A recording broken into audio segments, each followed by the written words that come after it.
Okay, hello dear friends, good morning. Such a beautiful, beautiful morning. It is gray outside and it's calm. So I have some time to do a makeup and then head to my work with some story, if I can manage to make some story. Okay, so first, let me take a selfie.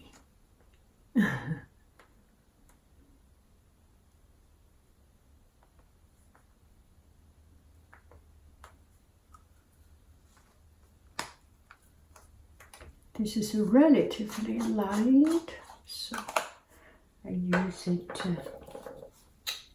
relatively nice. And this is, it's actually almost the same color, right? Don't you think so? Look at this face. Oh my gosh.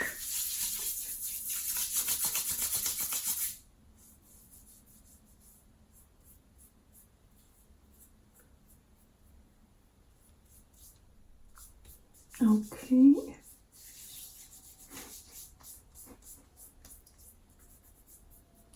So I have wrote down a little bit notes for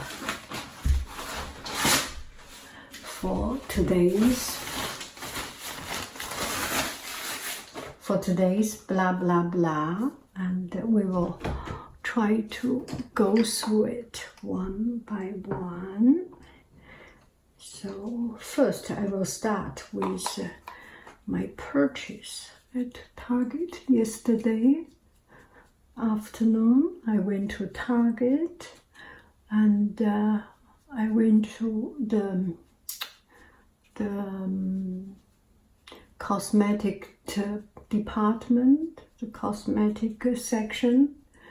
And if you are a woman, I think one of the must go to place, maybe at least for me, is the cosmetic. So I was looking around and I found this one is relatively inexpensive.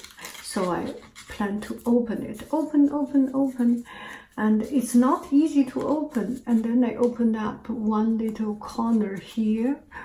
And I at that time, I didn't want to buy it. I was just thinking, let me open it up and see how it is. Anyway, so I damaged it. Originally, I was not very super duper much into buying it.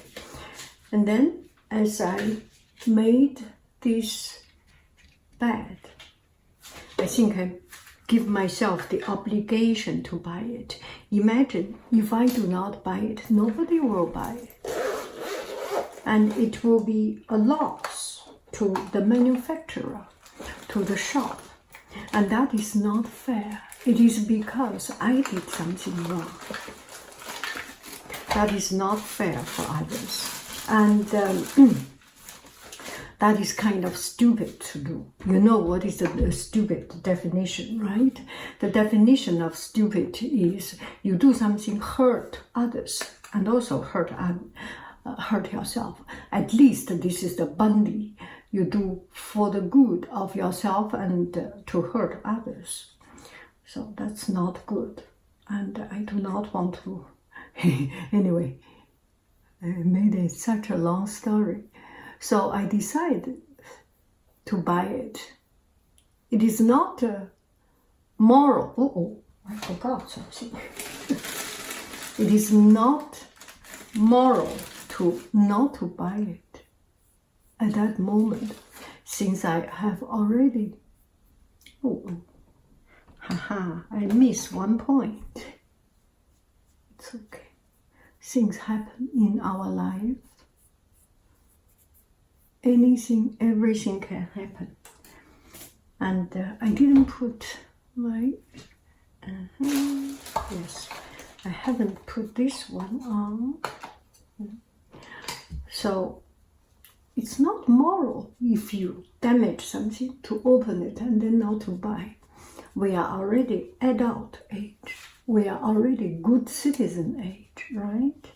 We should have a good citizen standard of ourselves, of our behavior.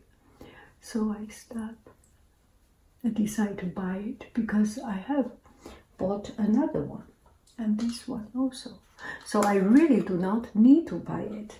But between a little extra, which I hate very much, and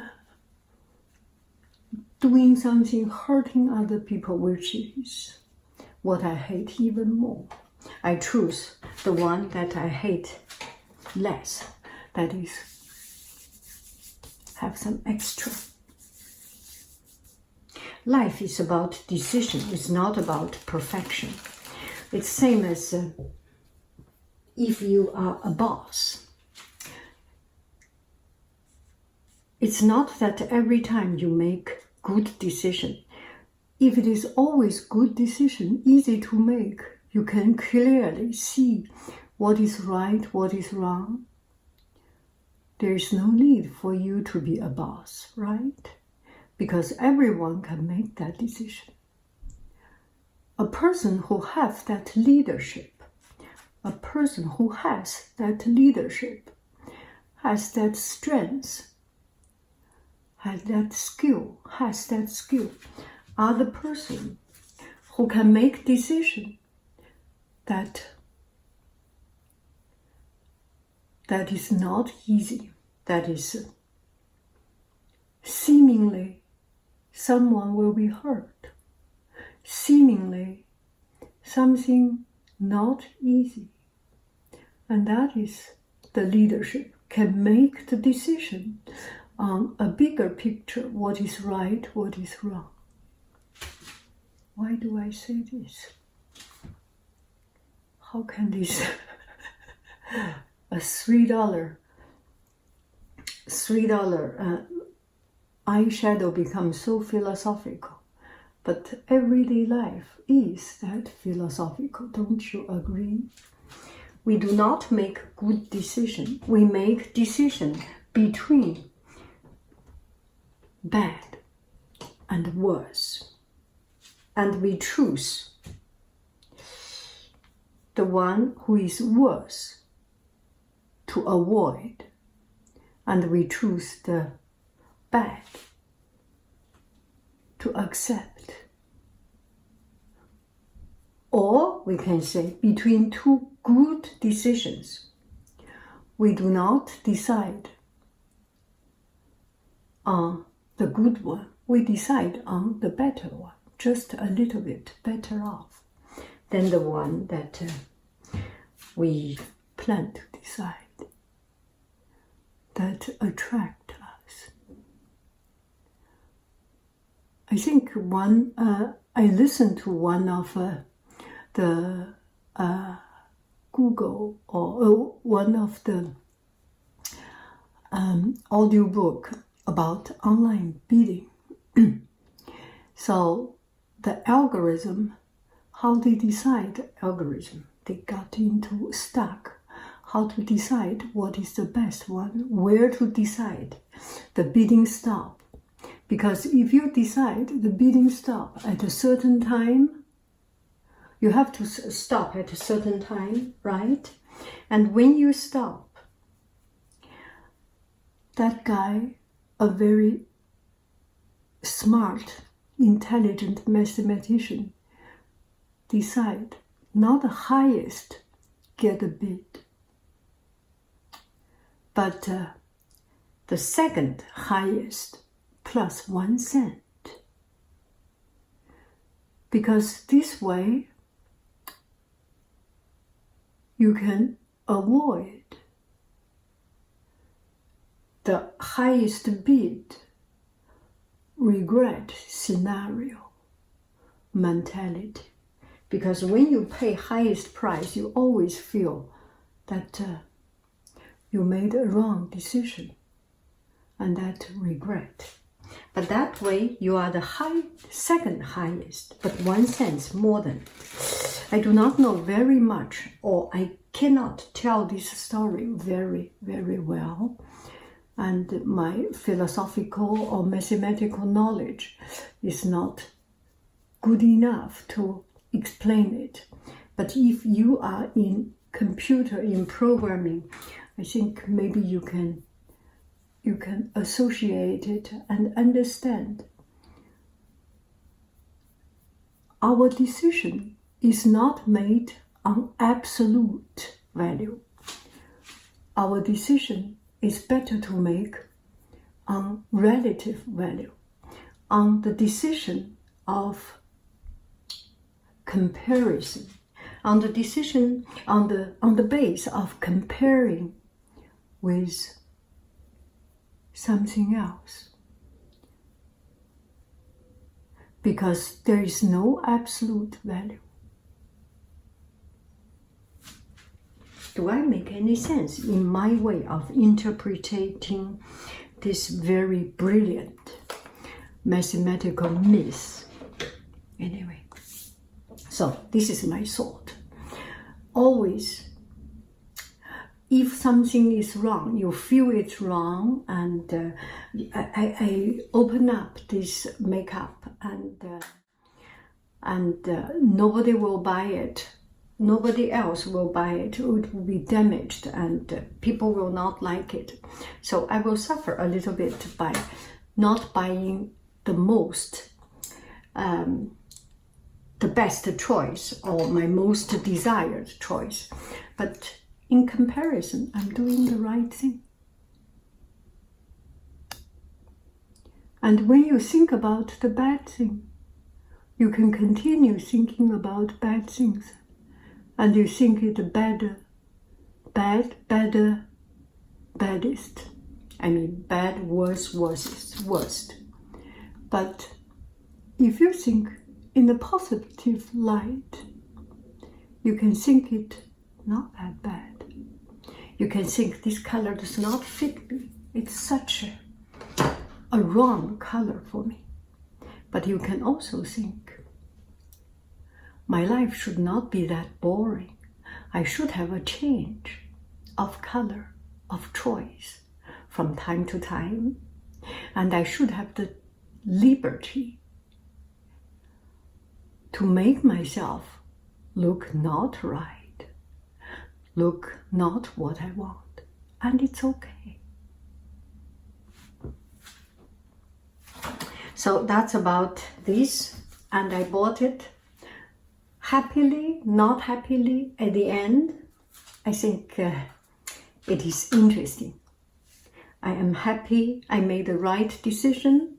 I made, between two decisions, I made a better decision, which is benefiting for people more than hurting people more. Okay, so this is what I think about. And another thing I think about is this time in New York, we went to a bar, and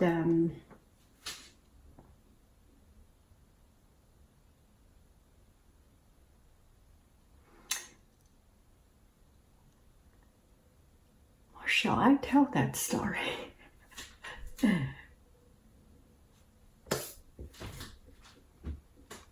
I am hesitating.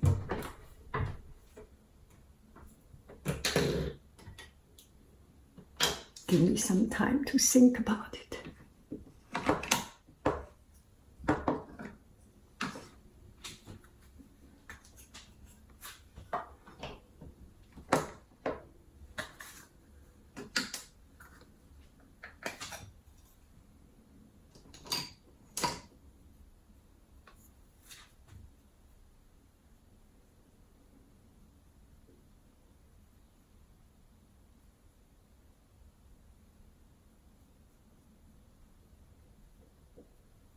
Okay, let me tell. Let's see.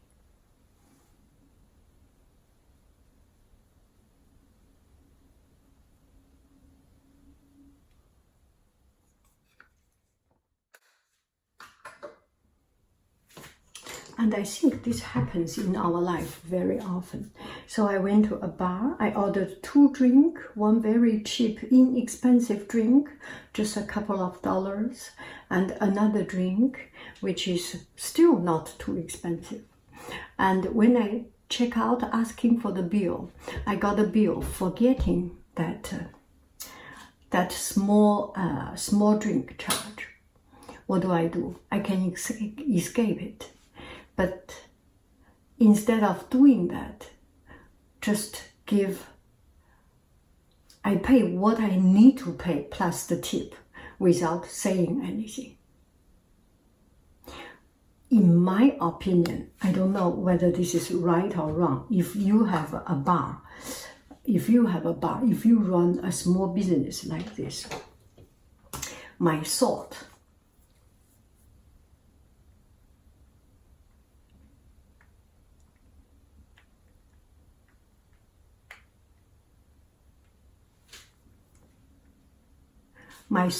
is, if I point out you did a mistake, I should pay you more.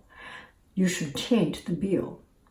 I feel it put the bartender, it put the cashier into a situation that is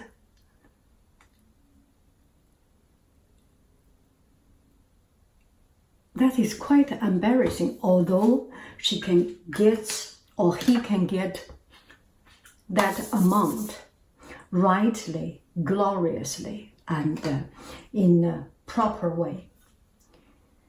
But we can also do like this without saying it, and just to pay the amount due, or the amount due, without saying, and that will become a little bit bigger tip for the bartender or for the cashier, because it's not in the system.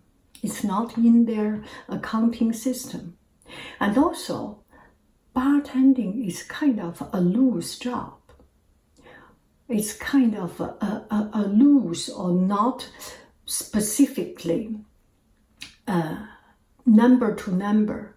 For example, if you sell a product, if you sell a particular product, there is a price and there is something you can trace. But if you sell a cup of coffee, I ordered a cup of coffee.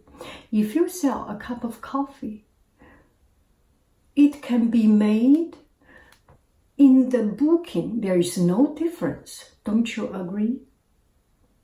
But you, as a consumer, cannot take benefit, cannot take profit of that situation. In my opinion, we do not take profit, we do not benefit from other people's mistake or carelessness.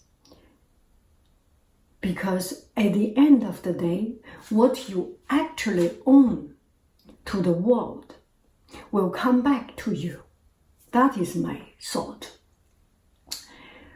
In whichever way, how much they charge you, you,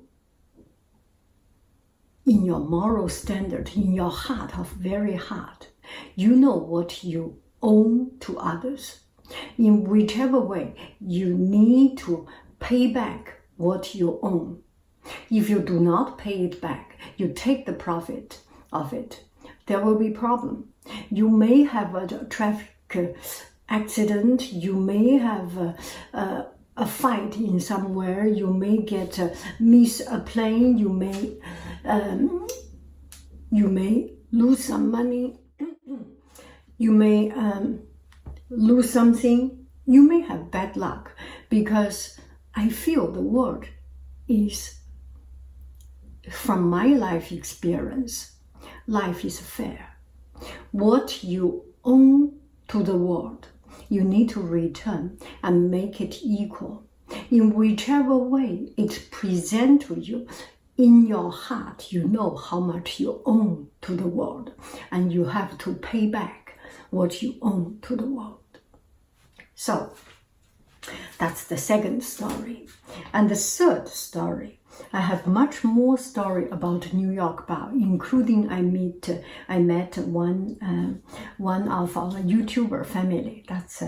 That will be in another blah blah blah. Okay, so one friend said she's afraid, she or he is afraid of flight. What is your thought about taking flight? I think I believe in this. I believe in fairness, and I believe in fate. If it is my number, it is my turn. It is my turn. And another thing, I believe in the power of unity. A lot of time when we are scared, we get ourselves, we corner ourselves into one small dark place, and we do not connect with people. We only think there and start to think the worst case scenario, to think about how scary it is. Oh, if the flight have problem, and then you force yourself in that tendency of thinking scary things. It is very much your own mental power, your mental desire to think that way. Do not think about it. Get yourself distracted. Because first, there are many people in this flight. I saw one Reddit posting. I am the only person on the airplane. He had a picture of himself in an empty airplane flying from somewhere. It is very eerie and very scary. But think about the neighbor. You are sitting beside one person. You are sitting beside many people, and the distribution of responsibility, the distribution of risk actually reduce your fear. There is a theory, philosophical theory about distribution of responsibility. I think there must be a theory about, at least I can make it, the distribution of fear. The case was, there was one time a lady was attacked in a neighborhood, and there were windows. Everyone see it, but no one went to help. Sometimes we have the right. Everyone has the right. Why you don't help? And you have no heart. Maybe it's too early to say that. Maybe it's not that fair to say that. I only am lucky that I was not put into that situation. Actually, if 30 people didn't help, I may not be the person who went to help. Frankly speaking, we all know that. Because in that case, it's not people do not want to help. It's a distribution of responsibility. I think he will help. He think she will help. She think I will help. And everyone think other people will help. And no one stands up. If there is one person stands up and did help, the case will be different. There is a problem. The dilemma of distribution of responsibility. There is another issue that is the strength of leadership, of courage, to be the first to stand up to do that. Okay, that is too much a discussion for us to keep on. Let me see my time. Okay, so what we can do. Yes, I still have time. And distribution of fear. So when you take the flight, just think another person is taking the flight and you are with other people.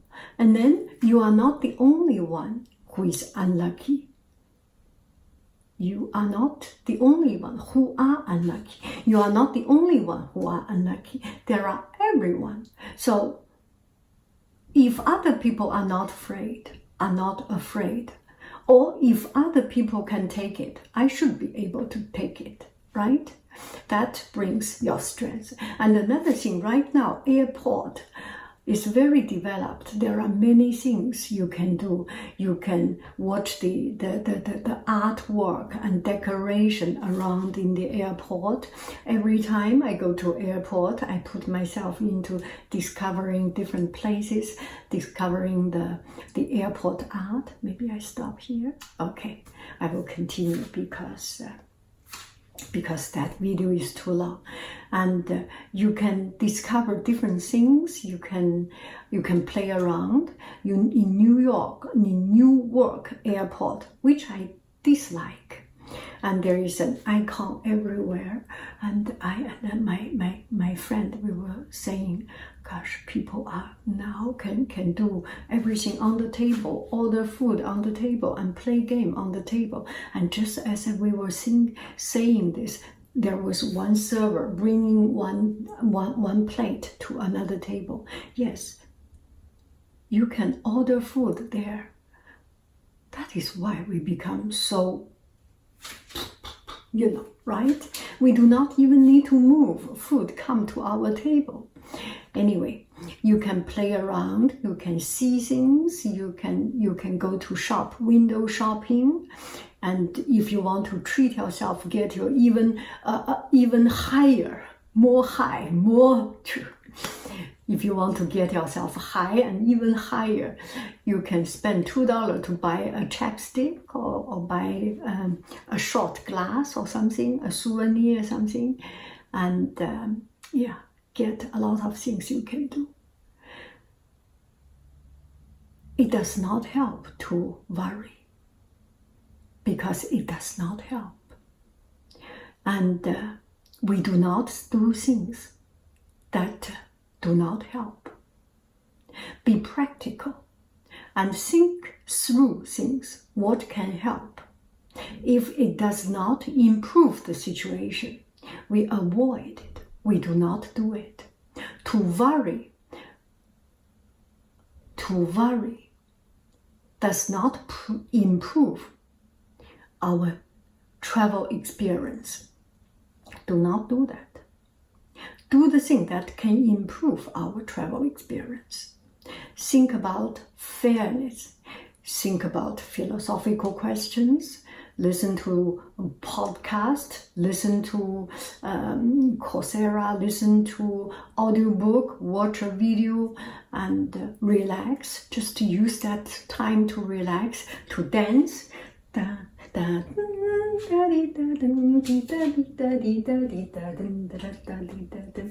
Remember, I danced. And do something that you never dared to do, because nobody knows you. You can do anything. Nobody will see you. It's an airport. And we are not famous. If we are famous, it's okay. Well, nobody will know us. And they see us. Next time, they do not know. They will not meet us again in our life. Just see the population and the chance. You and the other person. Okay, we have 100 people see me in the airport. And then you see the whole population of America, of the people who travel. And 100 against that big population, the chance that other people see you will be only 0.0000001%. So, why do you be afraid? Right? It's if you're recognized by another people seeing you, it's like winning a lottery. The chance is like winning a lottery. Yeah. Use the sense of probability, use a sense of humor. No, not a sense of humor. Use a sense of positive thinking, and and just think how silly Haiyin is, and watch my video can make your experience sillier, which is intelligent. It's good for me and good for you. That is an intelligent deed. I love you, I really do. I have so much I want to talk to you. Let me stop here. And this is a good place to stop. Bye-bye. Goodbye-bye.